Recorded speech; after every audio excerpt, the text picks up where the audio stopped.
갈릴레오 갈릴레이 진실을 향한 투쟁, 과학혁명의 아버지. 안녕하세요. 오늘은 인류의 우주관을 바꾼 과학혁명의 아버지, 갈릴레오 갈릴레이에 대해 이야기하려 합니다. 그는 어떻게 종교의 압력에 맞서 진실을 외치고 인류의 지적 발전에 기여했을까요? 그의 극적인 삶의 전환점과 감동, 그리고 충격적인 논란들을 함께 살펴보겠습니다. 갈릴레오는 1564년 이탈리아 피사에서 태어났다. 그의 아버지는 음악가였고 그는 어린 시절부터 음악과 예술에 재능을 보였다. 하지만 그는 의학을 공부하기 위해 피사 대학에 입학했다. 그는 의학보다는 수학과 물리학에 더 큰 흥미를 느꼈고 결국 의학을 포기하고 과학의 길을 걷게 된다. 그의 인생에서 가장 중요한 전환점은 망원경을 발명한 것이다. 1609년 그는 네덜란드에서 발명된 망원경 소식을 듣고 직접 망원경을 제작했다. 그는 망원경을 단순히 물건을 확대하는 도구로만 사용하지 않았다. 그는 망원경을 밤하늘로 향했고 이는 인류의 우주관을 완전히 바꾸어 놓았다. 그는 망원경을 통해 달이 울퉁불퉁한 산과 분화구로 이루어져 있다는 사실을 발견했다. 당시 사람들은 달은 신이 만든 완벽하고 매끄러운 구체라고 믿고 있었다. 그의 발견은 달의 완벽성에 대한 종교적 믿음을 흔들었다. 그는 또한 목성의 위성 4개를 발견했고 금성이 달처럼 차고 기우는 현상을 관측했다. 이러한 모든 관측 결과는 지구가 우주의 중심이라는 천동설이 틀렸음을 증명하는 결정적인 증거였다. 그의 관측 결과는 코페르니쿠스의 지동설을 확고하게 뒷받침했다. 그는 지동설을 믿고 공개적으로 주장했다. 하지만 당시 카톨릭 교회는 성경에 근거한 천동설을 지지하고 있었다. 그의 주장은 교회의 권위에 대한 도전으로 여겨졌다.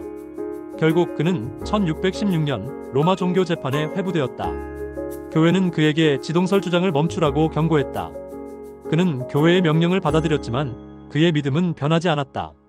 그는 1632년 대화 다이얼로그 컨서닝 더 투 치프 월드 시스템즈라는 책을 출판하며 지동설을 옹호했다. 그는 이 책을 통해 천동설을 주장하는 인물을 어리석은 바보로 묘사했고 이는 교황의 분노를 샀다. 그의 삶은 영광뿐만 아니라 자신의 신념을 굽힌 비겁함이라는 그림자를 가지고 있었다. 1633년 그는 다시 로마 종교 재판에 소환되었다. 당시 그는 이미 노인이었고 재판 과정에서 그의 신념은 무너졌다. 그는 교황의 위협과 고문에 굴복했고 나는 지동설을 포기한다고 말하며 자신의 주장을 철회했다. 이처럼 그는 자신의 신념을 지키지 못한 나약한 모습을 보여주었다.